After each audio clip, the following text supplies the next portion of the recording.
Selamat pagi anak-anak. Bagaimana kabar kalian hari ini? Baik, Ibu.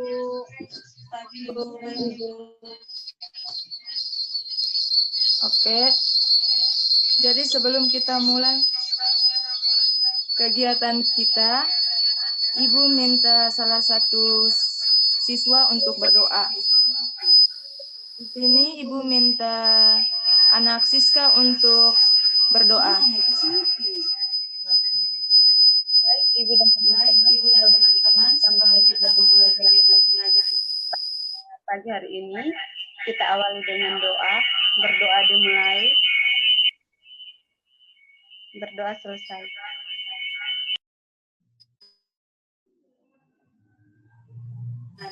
Pagi hari ini dalam membawakan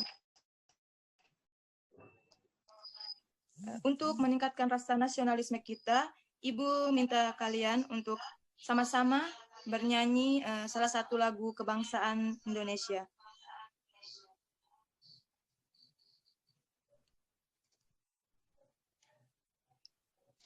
Di sini Ibu minta anak Irna untuk mengangkat lagu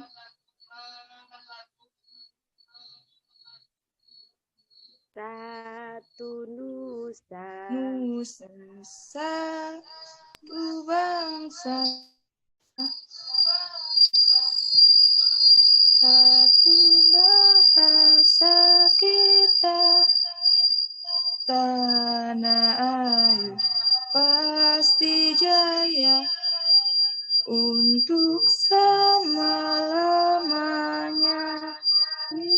Indonesia pusaka, Indonesia tercinta, nusa bangsa dan bahasa kita bela bersama. Oke, baik, terima kasih kepada anak Hilda yang sudah membawakan lagu. Anak-anak, karena posisi kita saat ini sedang mengalami COVID-19, jadi Ibu minta kalian untuk terus mengingat peraturan 3M, yaitu memakai masker, menjaga jarak, dan juga mencuci tangan dengan sabun. Tujuan pembelajaran kita hari ini yaitu setelah mengikuti kegiatan pembelajaran daring menggunakan pendekatan saintifik dan model pembelajaran PBL, berdiskusi dan pengamatan langsung, diharapkan peserta didik mampu menganalisis hubungan antara struktur jaringan penyusun organ pada sistem ekskresi dalam kaitannya dengan bioproses dari manusia dan menyajikan hasil analisis pengaruh pola hidup terhadap kelainan pada struktur dan fungsi organ yang menyebabkan gangguan pada sistem ekspresi serta kaitannya dengan teknologi dengan tepat, kreatif, dan kritis, serta menunjukkan sikap religius tanggung jawab dan kerjasama.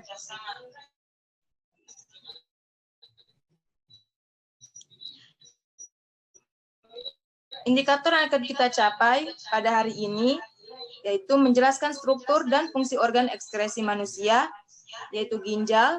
Yang kedua, kita menguraikan proses pembentukan urin, menganalisis faktor yang mempengaruhi produksi urin, ekskresi manusia, yaitu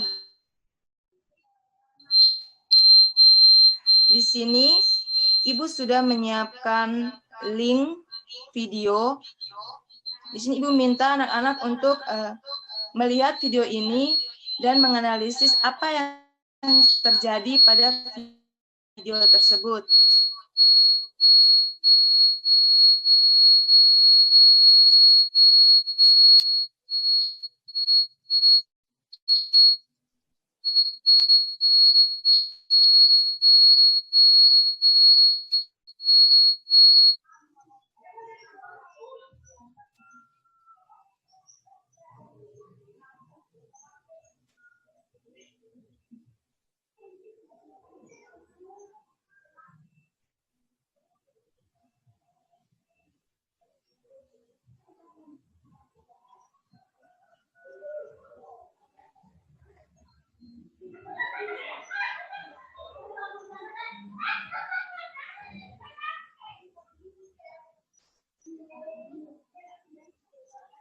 Oke, anak-anak, berdasarkan video tersebut, apa yang terjadi pada video itu? Ada yang bisa menganalisis video yang sudah Ibu tayangkan tadi? Penghancuran batu ginjal, Ibu. Iya, betul sekali yang dijawab oleh anak Siska. Ini merupakan salah satu penyakit yang terjadi pada organ ginjal.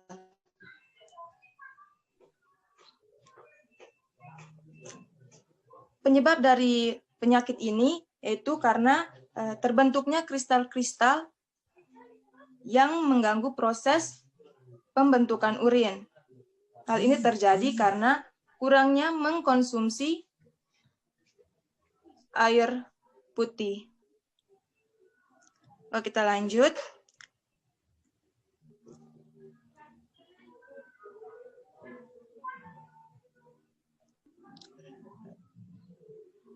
Di sini Ibu akan menjelaskan pengertian dari sistem ekskresi. Nah, sistem ekskresi ini merupakan sistem yang melakukan pengeluaran zat sisa hasil metabolisme tubuh yang tidak dibutuhkan untuk menjaga keseimbangan tubuh melalui osmoregulasi. Zat yang diekskresikan berupa air, garam mineral, sisa metabolisme berupa air dan CO2, serta asam urea, amoniak, dan asam urat. Di sini Ibu sudah menyiapkan 2 link video, nanti akan Ibu share ke Google Classroom untuk anak-anak bisa lebih melihat lagi video yang sudah Ibu berikan ini. Video ini memaparkan materi tentang ginjal. Di sini Ibu akan menjelaskan secara garis besar tentang struktur ginjal. Nah, anak-anak dapat melihat pada slide, ginjal terbagi atas 3 bagian, yaitu ada korteks, kemudian ada medula, dan juga ada pelvis. Bagian korteks merupakan kulit ginjal yang paling luar dan berfungsi untuk melindungi bagian dalam ginjal.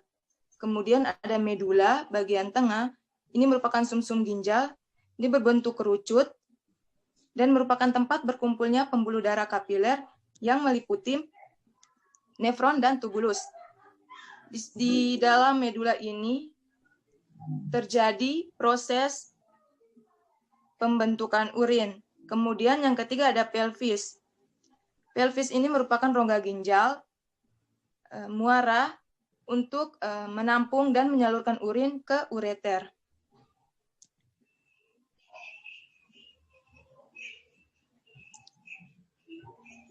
Kemudian di dalam medula itu ada terbagi menjadi badan Malpighi. Di dalam badan Malpighi itu terdapat glomerulus dan juga kapsula Bowman. Nah, di dalam glomerulus ini terjadilah proses filtrasi pembentukan urin. Sedangkan pada kapsula Bowman merupakan kapsul yang berfungsi untuk menampung hasil filtrasi dari darah. Anak-anak dapat melihat pada slide, itu yang bagian warna merah, lingkaran, nah itu merupakan badan Malpighi.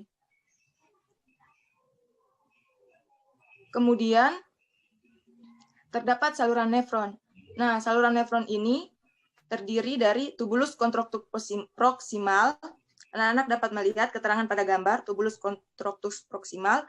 Tubulus ini, dia merupakan saluran lanjutan kapsula Bowman, dan tempat terjadinya proses reabsorpsi. Kemudian ada lengkung Henle. Lengkung Henle merupakan saluran lanjutan tubulus contractus proximal yang berbentuk melengkung. Kemudian ada tubulus distal. Tubulus distal ini adalah saluran yang melakukan augmentasi atau pengeluaran zat sisa.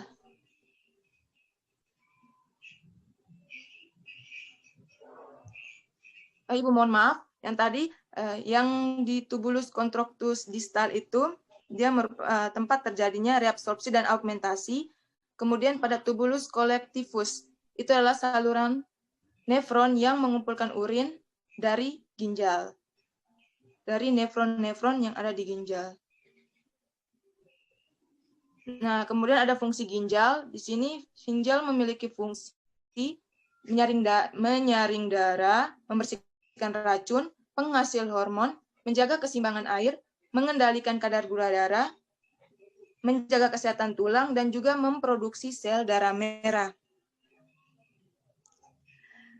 Pembentukan urin ini dia terdiri dari 3 bagian, yaitu filtrasi, proses penyaringan, kemudian ada reabsorpsi, proses penyerapan kembali, dan juga ada augmentasi, yaitu pengendapan. Pada proses filtrasi, darah akan masuk ke dalam glomerulus, tekanan dalam glomerulus akan membesar, akan naik, sehingga zat-zat yang berukuran besar, zat-zat yang berukuran kecil akan keluar melalui pori-pori kapiler yang ada di glomerulus, seperti air, ion-ion, glukosa, bilirubin, urea. Kemudian, pada proses augmentasi, pada proses reabsorpsi atau penyerapan kembali. Nah, di sini cairan yang dihasilkan itu merupakan urin sekunder. Proses reabsorpsi ini dia terjadi pada tubulus contractus proximal. Urin yang dihasilkan mengandung air, garam urea, urobilin, di mana urobilin ini mempunyai fungsi pemberi warna kuning pada urin. Selanjutnya, hasil dari tubulus proksimal, yaitu urin sekunder, akan mengalir ke lengkung Henle, kemudian menuju ke tubulus distal.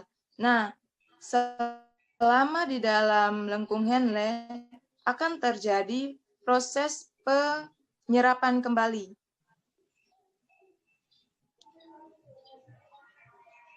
Sehingga kadar air berkurang dan urin menjadi lebih pekat.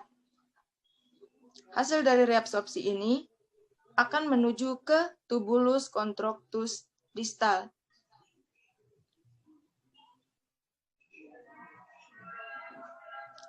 Pada proses terjadi pengendapan zat-zat yang sudah tidak diperlukan oleh tubuh. Selama proses ini, urin akan menjadi lebih pekat, kemudian menuju ke ductus collectivus. Seterusnya, dialirkan melalui pelvis renalis, ureter, dan berakhir di vesika urinaria untuk ditampung. Hasil akhir dari proses pembentukan urin ini, yaitu urin atau urin sesungguhnya, mengandung urea, asam urin, amoniak, sisa-sisa pembongkaran protein, zat-zat berlebihan seperti darah, zat-zat berlebihan dalam darah seperti vitamin, obat-obatan, hormon, serta garam mineral. Nah, anak-anak, selain dari struktur proses pembentukan urin, jika ginjal tidak dijaga dengan baik, maka akan mengalami penyakit atau kelainan. Beberapa penyakit yang terjadi pada ginjal, di sini Ibu sudah memberikan beberapa penyakit. Yang pertama itu ada nefritis. Nah, anak-anak dapat melihat gambar penyakit dari nefritis ini terjadi karena rusaknya ginjal pada glomerulus akibat infeksi bakteri Streptococcus. Nah, ini dapat menyebabkan urea dan asam urin masuk kembali ke dalam darah serta terganggunya reabsorpsi air. Kemudian ada endema. Anak-anak dapat melihat pada gambar. Endema ini bisa juga disebut pembengkakan kaki. Terjadi akibat penimbunan air karena reabsorpsi pada proses pembentukan urin terganggu. Kemudian, maaf di sini Ibu salah tulis ya, sebenarnya ini adalah penyakit gagal ginjal. Nah, gagal ginjal ini dia terjadi karena nefritis tidak segera diobati. Jadi nefritis ini sudah rusak, bila tidak diobati maka akan menyebabkan gagal ginjal. Gagal ginjal ini merupakan tidak bekerjanya fungsi ginjal sebagai organ ekskresi. Gagal ginjal dapat diobati dengan melakukan cuci darah. Baik anak-anak, itu paparan secara garis besar materi tentang ginjal, mulai dari struktur, proses pembentukan, dan juga kelainan atau penyakit. Di sini, Ibu sudah menyiapkan lembar kerja untuk anak-anak bisa mengerjakannya. Nah, di sini LKPD yang sudah Ibu siapkan. Anak dapat melihat pada slide. Iya, ini secara garis apa? Ini anak dapat melihat lembar kerja yang akan kalian kerjakan sebentar. Di sini Ibu minta kalian baca petunjuk pada LKPD ini dengan baik dan cermat. Mengerti setiap langkahnya, baru mengerjakan soal yang di bagian bawah. Di sini juga Ibu sudah memberikan beberapa link materi untuk membantu anak-anak untuk mengerjakan LKPD yang Ibu berikan. Ibu berikan waktu untuk kalian mengerjakan LKPD ini sekitar 15 menit ya. Karena di sini bekerja kelompok, jadi kalian bisa bekerja lebih cepat bagi setiap siswa untuk mengerjakan. Jadi dalam satu kelompok bisa bagi siswa ini mengerjakan nomor ini supaya bisa cepat selesai. Ibu beri kalian waktu 15 menit. Jadi di sini tolong dikerjakan. Setelah waktu habis, kita akan mempresentasikan hasil dari LKPD yang sudah anak-anak kerjakan.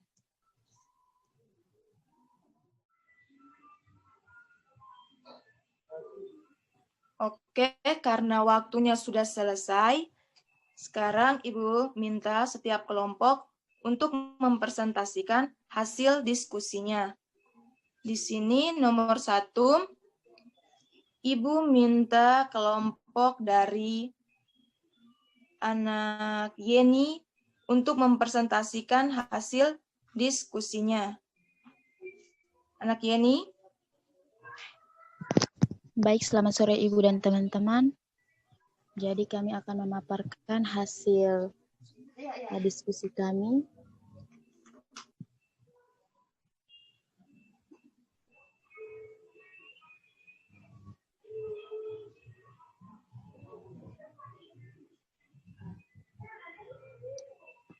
Jadi hasil kelompok diskusi kami telah mendapatkan jawaban ada 3. Di antaranya ada filtrasi. Nah, filtrasi ini tempat terjadinya di glomerulus, menghasilkan urobilin, urea, glukosa, asam amino, ion-ion seperti natrium, kalium, kalsium, dan klor. Kemudian proses reabsorpsi, tempat terjadinya di tubulus proksimal, menghasilkan urin sekunder yang mengandung air, garam, urea, dan urobilin. Kemudian proses augmentasi, tempat terjadinya di tubulus distal, menghasilkan urea, asam urin, amonia, sisa-sisa pembongkaran protein, dan zat-zat berlebihan dalam darah seperti vitamin, obat-obatan, hormon, serta garam mineral.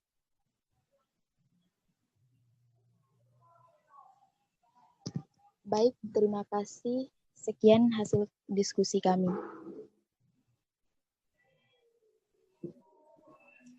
Oke, baik. Terima kasih kepada anak Yeni. Mungkin dari kelompok lain ada yang bisa menanggapi jawaban dari anak Yeni? Sudah pas, Ibu. Pas, Ibu. Oke, baik. Kalau begitu kita lanjut pada soal nomor 2. Di sini Ibu minta anak Fitri. Anak Fitri? Ya, Ibu.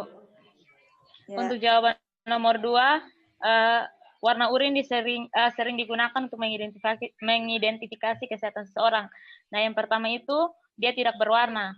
Penyebabnya meminum air lebih banyak dari asupan harian yang disarankan oleh overhydrate. Hal ini dapat mengambil elektrolit tubuh yang akan menyebabkan ketidakseimbangan kimia dalam darah, dan cara mengatasinya itu minum air sesuai asupan harian yang disarankan, yaitu 8 gelas sehari atau sekitar 2 liter air. Nah, yang kedua, kuning tua atau pekat. Warna ini disebabkan karena tubuh mengalami kekurangan cairan atau dehidrasi ringan. Nah, warna tersebut juga terjadi karena pigmen dalam makanan atau obat-obatan yang dikonsumsi terbawa ke saluran pencernaan. Dapat diatasi dengan konsumsi cairan secara rutin, Jika kondisi ini terus berulang, segera periksa ke dokter karena merupakan tahap awal penyakit liver. Nah, yang ketiga ini merah. Warna ini disebabkan karena tubuh dehidrasi berat. Hal ini juga dapat terjadi karena mengkonsumsi buah atau sayuran yang mengandung pigmen ungu atau magenta seperti beet, blueberry, blackberry, buah naga, dan juga wortel. Beberapa kondisi kesehatan juga dapat mempengaruhi warna urin seperti penyakit hematuria, batu ginjal. Untuk mengatasinya, secepatnya konsumsi cairan. Kondisi ini bisa menandakan gangguan batu ginjal atau kandungan kemih. Sekian dari saya. Terima kasih kepada anak Fitri yang sudah mempresentasikan hasil diskusinya untuk nomor 2. Dari anak-anak yang lain, ada yang mau menanggapi jawaban dari anak Fitri?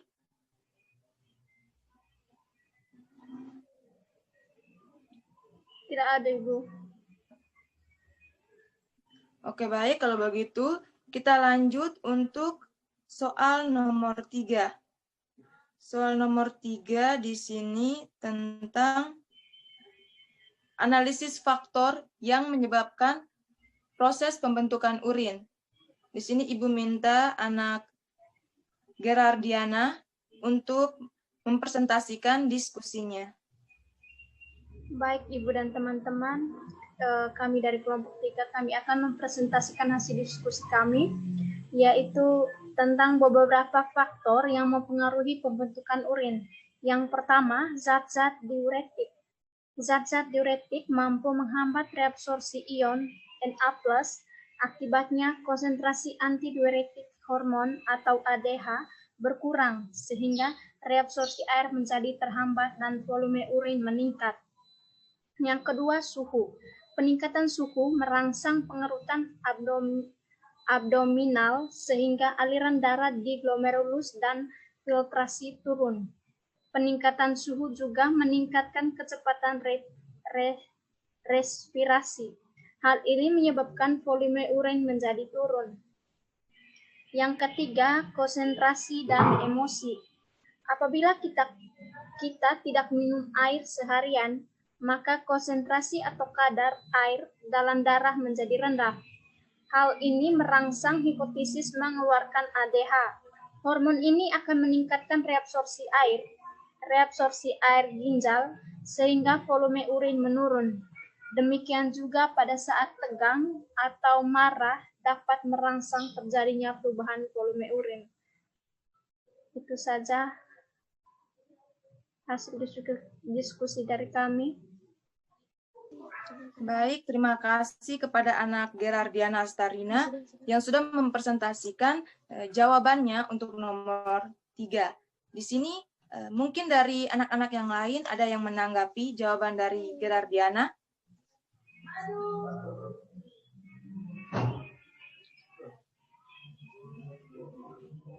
Sudah tidak ada, Ibu.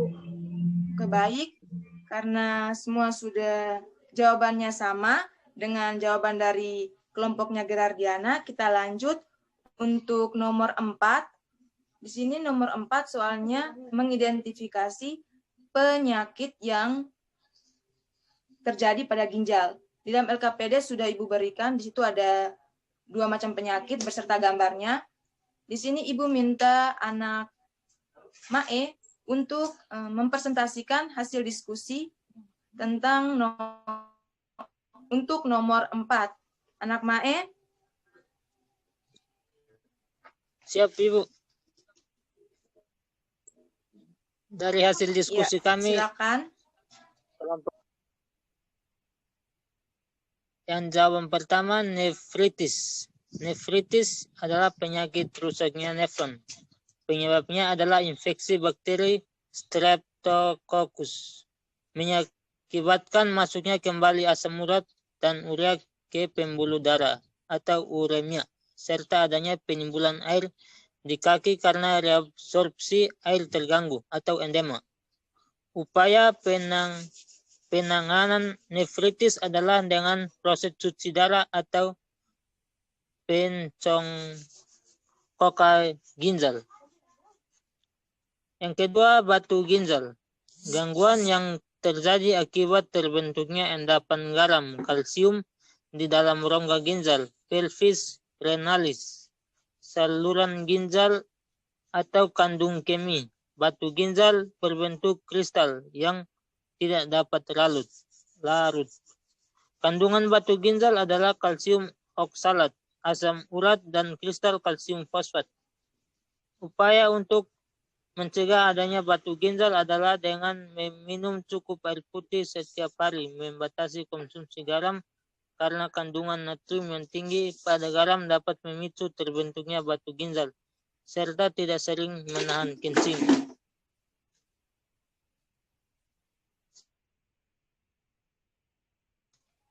Baik, terima kasih kepada anak Mae yang sudah presentasikan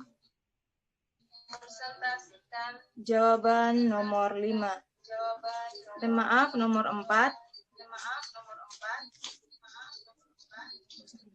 Selanjutnya untuk nomor 5. Di sini Ibu minta kelompoknya Siska untuk mempresentasikan hasil diskusinya. Anak Siska bisa mempresentasikan.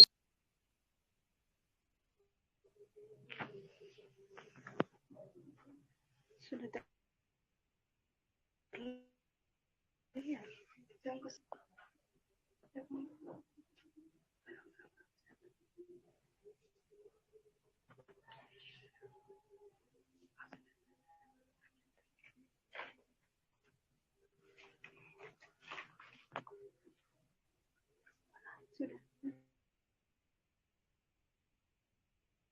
Baik teman-teman, jadi jawaban kami dari kelompok terakhir yaitu nomor 5. Dari bagian ini kita dapat melihat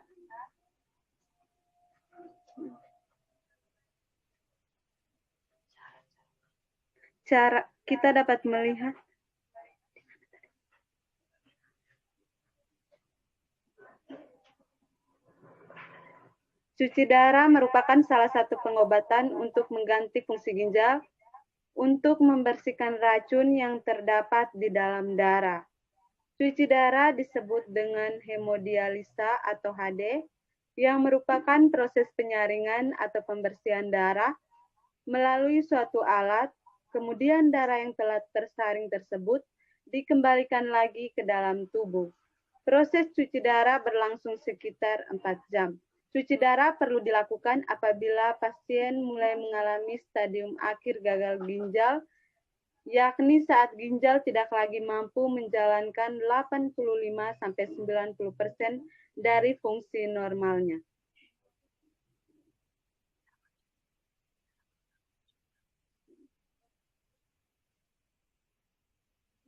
Cara kerja proses cuci darah prinsip pada hemodialisa. Mesin memompa darah dari tubuh pasien ke dalam dialiser, dan dari sisi lain cairan dialisat dialirkan ke dalam dialiser atau ginjal buatan. Di dalam dialiser inilah proses dialisis terjadi.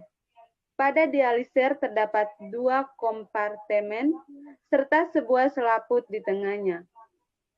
Mesin digunakan sebagai pencat dan pengontrol aliran darah, suhu, dan tekanan. Aliran darah masuk ke salah satu kompartemen dialiser. Pada kompartemen lainnya dialirkan dialisat, yaitu suatu cairan yang memiliki komposisi kimia menyerupai cairan tubuh normal. Kedua kompartemen dipisahkan oleh selaput semi-permeabel yang mencegah dialisat mengalir secara berlawanan arah. Zat-zat sampah, zat racun, dan air yang ada dalam darah dapat berpindah melalui selaput semi-permeabel menuju dialisat. Itu karena selama penyaringan darah terjadi peristiwa difusi dan ultrafiltrasi. Ukuran molekul sel-sel dan protein darah lebih besar dari zat sampah dan racun, sehingga tidak ikut menembus selaput semi-permeabel. Darah yang telah disaring menjadi bersih dan dikembalikan ke dalam tubuh penderita. Dialista yang menjadi kotor karena mengandung zat racun dan sampah, lalu dialirkan keluar ke penampung dialisat. Tujuan dilakukan cuci darah atau hemodialisa adalah menggantikan fungsi ginjal dalam fungsi ekskresi, yaitu membuang sisa-sisa metabolisme dalam tubuh seperti ureum, kreatinin, dan sisa metabolisme yang lain. Yang kedua, menggantikan fungsi ginjal dalam mengeluarkan cairan tubuh yang seharusnya dikeluarkan sebagai urin saat ginjal sehat. Yang ketiga, meningkatkan kualitas hidup pasien yang menderita penurunan fungsi ginjal. Dan yang keempat, menggantikan fungsi ginjal sambil menunggu program pengobatan yang lainnya. Sekian jawaban dari kelompok kami.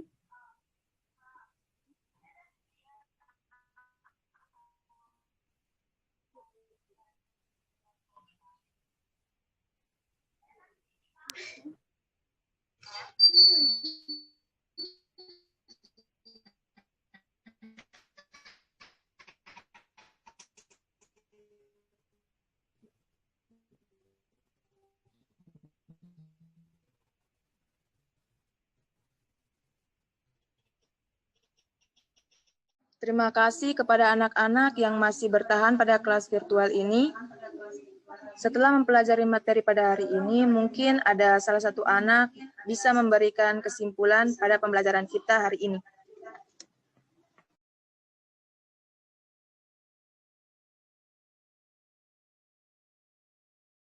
Oke, baik. Terima kasih untuk waktu yang saya peroleh. Jadi saya akan memberikan kesimpulan untuk pembelajaran kita hari ini. Tahapan pembentukan urin pada ginjal ini terbagi atas 3, yaitu ada tahapan filtrasi, ada tahapan reabsorpsi, dan tahapan augmentasi. Lalu, faktor-faktor yang mempengaruhi pembentukan urin itu ada suhu, ada konsentrasi, dan hormon.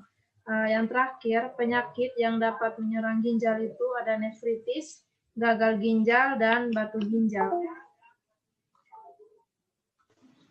Ya, terima kasih kepada anak Paskalia OA yang sudah memberikan kesimpulan pada materi hari ini. Di sini Ibu sedikit menambahkan untuk struktur ginjal. Ginjal terbagi menjadi 3 bagian, yaitu bagian korteks, bagian medula, dan juga bagian pelvis renalis. Sebelum menutup pelajaran kita hari ini, Ibu minta salah satu anak untuk membawakan kita dalam doa. Di sini Ibu minta anak Paskalia OA untuk membawa kita dalam doa.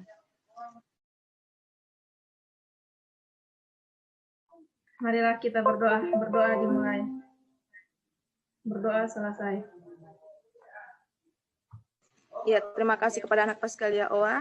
Anak-anak ingat untuk mengisi absen di Google Classroom dan juga mengirimkan hasil diskusi LKPD kalian di Google Classroom, dan juga ada soal yang sudah Ibu berikan. Ingat untuk mengerjakannya. Sampai jumpa minggu depan. Terima kasih, Ibu. Baik, Ibu. Terima kasih, Ibu. Baik, Ibu.